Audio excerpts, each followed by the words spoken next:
Alright, eli se on rock. Nyt nimittäin inboxataan serkkupoika Makelle Marshall London.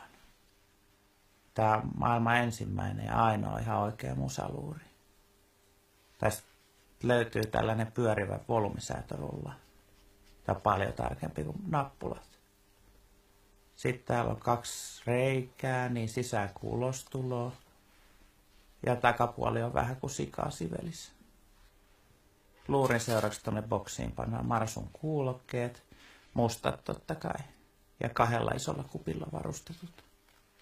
Liittimet on kullitetut. Et tapu vaan Makelle. Sitten on tietenkin plektra. Se on sitä varten, että jos Make joskus soittaisi ihan oikeitakin skebaa eikä vaan ilman sellaista. Ja näinhän tällä plektra rapsutetaan, joo. Ja rokates kun tulee jano, niin Jaffa-pullon saa sitä auki tällä mun kansalaisopiston puutyökurssin lopputyönä veistämällä komealla pulloavaajalla. Jos sä delaat, niin sit mä otan se takas. Sitten tekoparta, mistä saa kielen työnnetty ulos tai vaikka sisään. Voi olla niinku Genesimmos ja Zetsetop samanaikaisesti.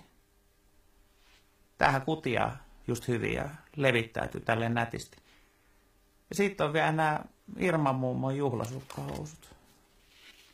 No hei, leikki siksi. Nämähän on tatskahihat. Kun sä oot aina tatskoa ihaillut, mutta tommoselle piikkikammoiselle nysverille, niin se on ihan tekemätön paikka. Siinä on hemmetin komeet seittiä ja lukkii, sikin, soki, joo. Tää tuntuu miellyttävältä ihon vasten ja sit pannaan ne molemmat tonne boksiin.